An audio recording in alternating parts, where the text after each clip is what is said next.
Hello, everybody, and welcome into the program. It's me, your friendly neighborhood Rangers insider, Evan Grant, from SportsDayDFW.com and the Dallas Morning News. In my messy office, beach towel on the right, unopened box from Amazon on the left.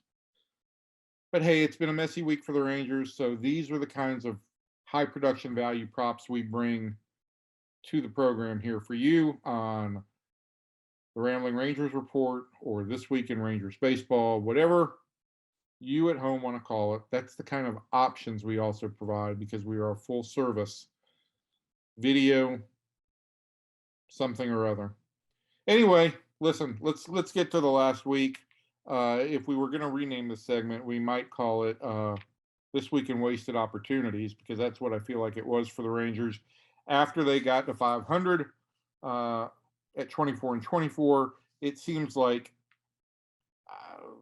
really for a week, kind of the wheels have fallen off of this team. The starting pitching has remained pretty solid, but you had two blown saves against Seattle last weekend, and then in Cleveland, just a mess of a 3-game series, partly because of rain that postponed the first day, delayed the second day, made a complete mess out of the third.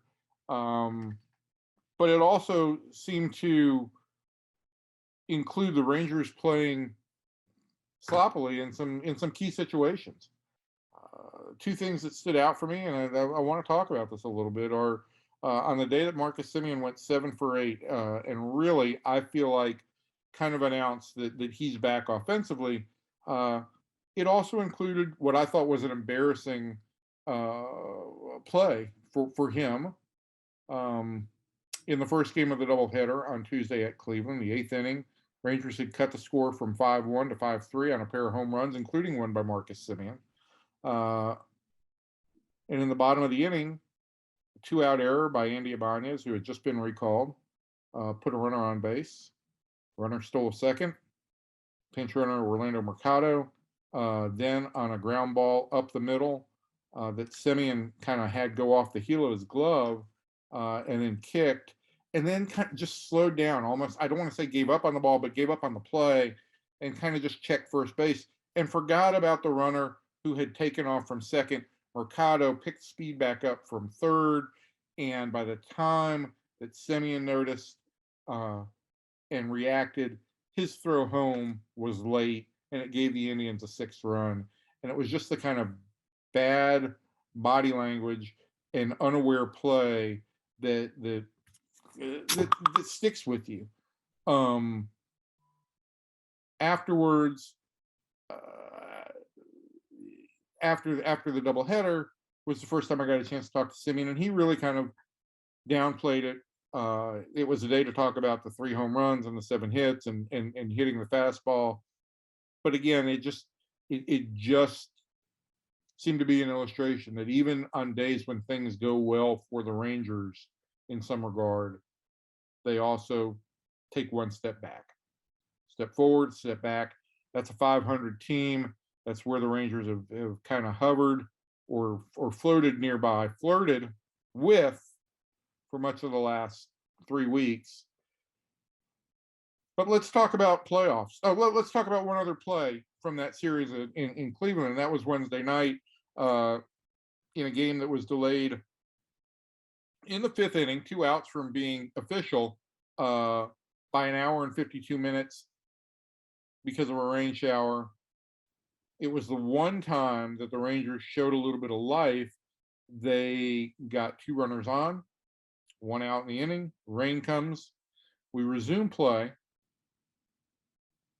And the very first play after the rain delay, Adolis Garcia is picked off second base. Afterward, Chris Woodward said that the Rangers knew that the Indians had that play. They were aware of it. Doesn't provide any answers, though, as to why it worked.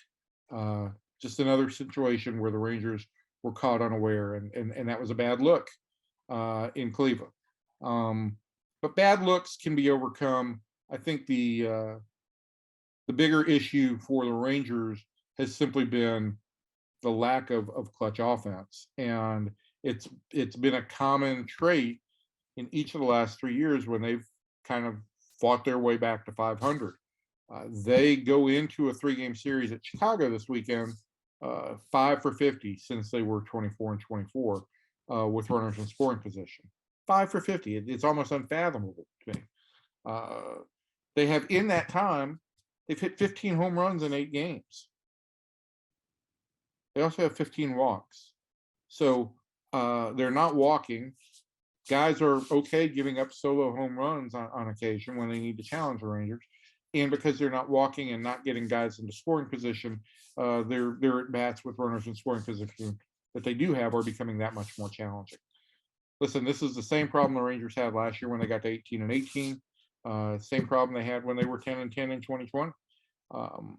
It seems like this team almost has acted like either when they get to 500 that they really need to push more, which obviously a team does need to do. It needs to push over that hump, but it almost seems like this team tries to do more than it's capable of, or the flip side. And I don't think this is the issue.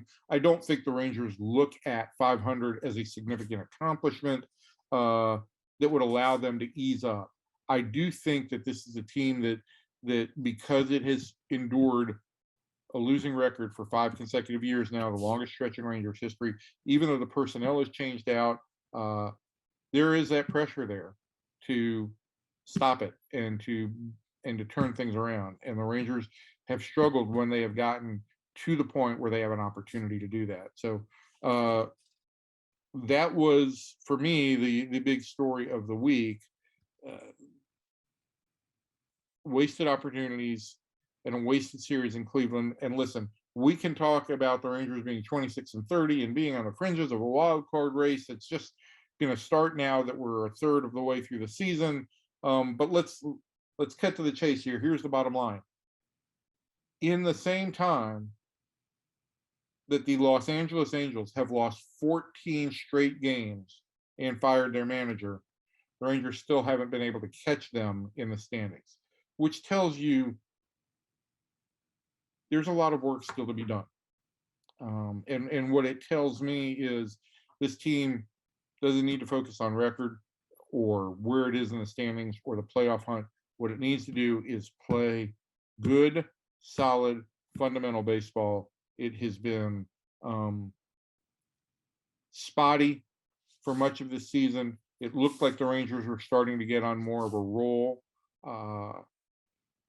Even though the offense wasn't firing on all cylinders, and the last 3 days seem to have been kind of a step backwards. So we'll see what happens in Chicago this weekend. Rangers did not play well there last year. White Sox have stumbled around a lot this year as well. They have kind of underachieved to this point.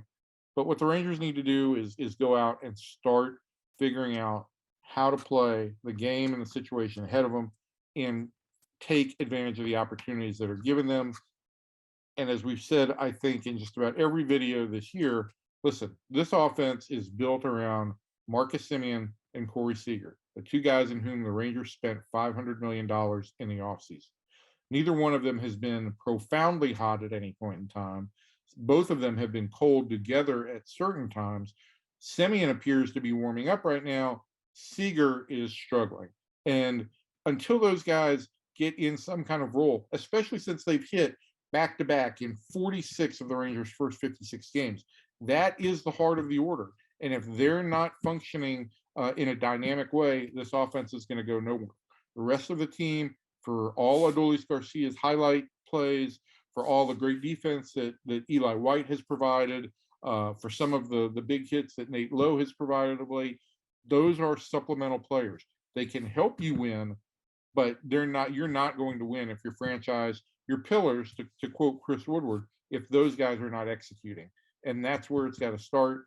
The Rangers are dealing with 2 guys who may be struggling with the burdens of the contract, may be struggling with being the absolute pillars of a team for the first time. But until those guys get rolling, the Rangers' ability to fully optimize and capitalize on situations is going to be somewhat compromised. So that's it from here, from the messy office. Hopefully next week, maybe we'll see what things look like next week. Maybe the office will be clean. Maybe that will be a symbol that the Rangers have played cleaner too. You never know what kind of Easter eggs you're going to find here on the Rambling Rangers Report / This Week in Rangers Baseball. So until then, peace out, everybody.